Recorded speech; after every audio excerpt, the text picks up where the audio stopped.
3.600 batang. Kalau Mas Lukito targetnya berapa ton nih? Targetnya di atas 8 ton. ya. Kuncinya di daun. Waktu panen kalau daunnya masih sehat pasti manis ya. Kalau ada untuk penebal net sih. Itu caranya gimana? Disemprotin di buahnya. Udah nggak mupus lagi. Dia larinya ke buah kalau kita. Selamat pagi, selamat siang, dan juga selamat malam para petani, khususnya petani melon dimanapun Anda berada. Salam sejahtera selalu. Assalamualaikum warahmatullahi wabarakatuh. Oke, teman-teman para petani di seluruh Nusantara, kali ini kita mengikuti proses pemanenan di kebunnya Mas Lukito kembali. Ini saatnya pemanenan anak buahnya yang ngusung. Oh, kira-kira papat pasukannya. Oh, 5 Mas Lukito sehat Mas ya. Lukito alhamdulillah sehat Mas. Oke. Mas Lukito, ini kan tengah melakukan pemanenan gitu ya? Iya Mas. Kenapa tepat di usia berapa ini Mas Ini Lukito? di usia 66 hari. 66 hari ya. Kalau breaknya itu udah mencapai berapa Mas Lukito? Ini kemarin di usia 61 udah kita coba breaknya di angka 10 di 61 ya? Ya, umur 61 udah berarti sekarang udah ada sekitar 11 sampai 12 ya? Ya. Oh, kalau 11 sampai 12 itu gimana Mas Lukito? Ya, kemanisannya udah masuk lah. Udah masuk ya? Ya Kan standar panen biasanya di 9. Oh, 9. Oh, 9 itu udah masuk ya? Iya, udah. Berarti ini udah di atas. Udah kelewat lah. Udah kelewat lah ya, di atas standar gitu. Iya. Keren. Ini berapa ribu batang nih kemarin Mas Lukito? 3.600 Mas. 3.600. 3.600 batang. Kalau Mas Lukito targetnya berapa ton nih? Targetnya di atas 8 ton. Ya. Keren. Kira-kira masuk nggak Mas Lukito? Kalau 8 masuk. Masuk ya? 8 ton. Keren. Nah, kalau masalah pemanenan kembali ini, proses pemanenannya ini seperti apa Mas Lukito? Kita potongin mepet kayak gini Mas. Kita mepet gini, kita pokoknya sampai mepet. Ini sampai mepet supaya dia enggak tangkai basah. Dia kalau ada ujungnya sedikit dia jadinya tangkai basah. Makanya kita motongnya harus mepet dan posisinya juga harus panas. Nunggu habis sat embun dulu. Oh, berarti ada ini kan kalau dia nggak kering jadinya tangkai basah.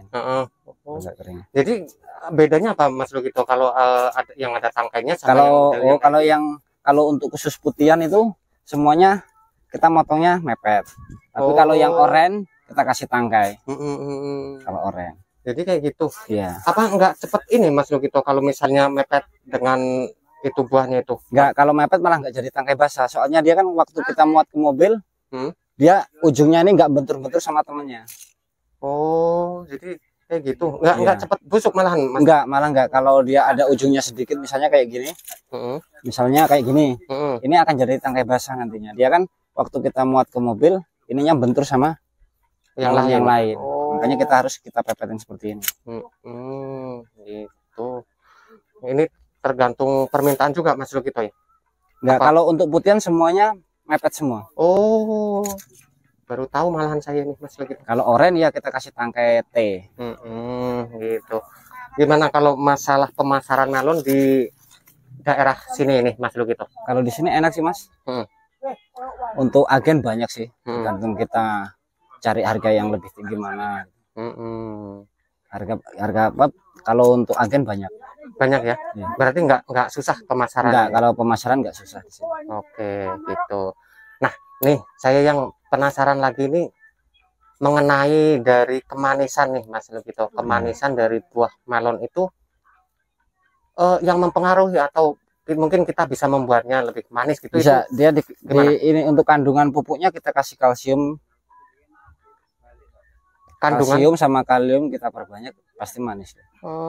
Jadi sama kuncinya di daun. Waktu panen kalau daunnya masih sehat pasti manis. Jadi kuncinya ada di pemupukan sama di daun. Daun itu. Iya. Oh, itu bisa membuat tingkat kemanisan. Tingkat kemanisannya. Kayak gitu. Itu tingkat kemanisan. Kalau tingkat besarnya itu Kalau besar juga dipupuk juga sih Mas. dipupuk juga. Tapi beda pupuk, jenis pupuknya sama manis sama Ya, beda. Ada beda. dia ya diperbanyak di kanya lah juga, sama di kalium, kalsium itu.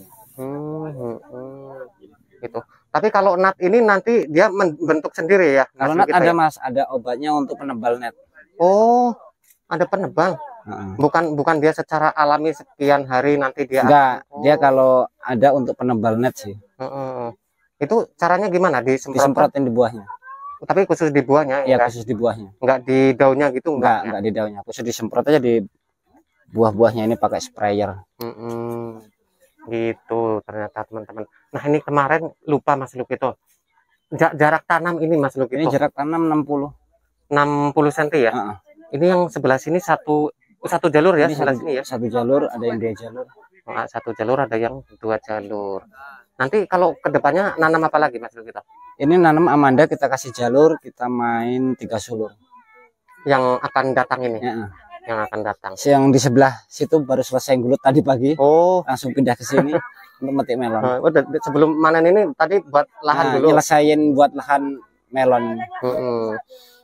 Tapi kalau misalnya untuk memasuki ini kan memasuki musim penghujan nih, Mas Lukito. Itu antisipasinya itu apa biasanya Mas? Yang penting siringnya itu walaupun habis hujan tetap kering. Tetap kering. Air nggak menggenang. Kalau genangan air itu biasanya menyebabkan apa tuh Mas? Biasanya jadi kalau nggak layu sama kerapa Mas. Layu sama kerapa. Jamur lah. Jamur ya. Jamur fusarium itu. Jamur fusarium sama jamurnya kerapa kayak gini. Kalau masih muda dia berbahaya. Kalau udah tua ini kan udah nggak mempengaruhi. Oh iya. Karena udah waktunya pemanenan juga gitu ya. Jadi seperti itu. Kalau misalnya dari hal lain, misalnya untuk musim penghujan yang perlu diantisipasi itu apa Mas Lukito? Paling ulet sih Mas biasanya yang kencang. Ulet buah itu? Ya, ulet gerak buat buah itu kalau udah kayak gini kan ujungnya udah nggak mupus lagi. Dia larinya ke buah kalau kita telat nyemprot. Karena dia mau makan daun nggak ada, larinya ke buah itu tadi. Kan cari daun yang muda. Cari daun yang muda ya. Uletnya. Jadi golek daun nom. Ya. Carinya daun muda ini teman-teman. Antisipasinya gimana Mas Lukito untuk kita sprayer pakai ulet? Obat ulet lah, pakai Abamectin. Pakai apa? Emamectin benzoat. Itu bahan aktifnya itu. Iya. Kalau Abamectin kan untuk keriting. Tapi kalau misalnya ulet itu udah di dalam gitu gimana Mas Lukito? Tetap mati nggak itu? Kalau kena mati. Tetap mati. Jadi dia ini apa maksudnya kontak gitu? Iya, sistem kontak. Kena mati. Kalau yang nggak kena berarti nggak mati. Oh gitu ternyata. Ini yang metik berapa orang nih hari ini? Ini 9 orang. 9 orang. Kira-kira selesai nggak ini setengah hari ini? Nyampe sore selesai lah. Nyampe sore selesai. Berarti yang penting nggak hujan aja. Nggak hujan ya. Berarti sortir nanti malam gitu ya? Iya, pokoknya biasanya sih nanti jam 3 mobilnya udah datang. Jam 3 sore. Iya. Berarti sortir sampai malam, sampai pagi. Sampai malam lah biasanya. Sampai malam ya. 12 biasanya. Pemasaran kemana ini kira-kira Mas Lukito? Ini ke seberang ini katanya. Ke seberang.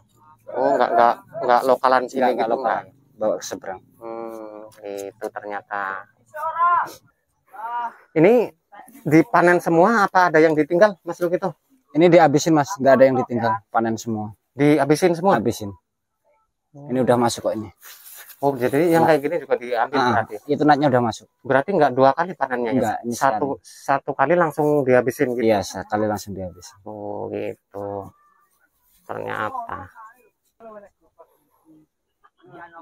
Oke, Mas Lukito. Ya. Terima kasih banyak Mas Lukito. Sama-sama Mas. Atas informasi yang disampaikan. Mudah-mudahan panen melonnya sesuai dengan yang kita harapkan Mas Lukito. Amin. Gitu. Oke, itu tadi teman-teman video kali ini. Jadi pemanenan melon, nanti penanaman lagi, tembakannya di bulan puasa. Tuh. Tetap semangat para petani, khususnya petani melon. Assalamualaikum warahmatullahi wabarakatuh. Waalaikumsalam warahmatullahi wabarakatuh.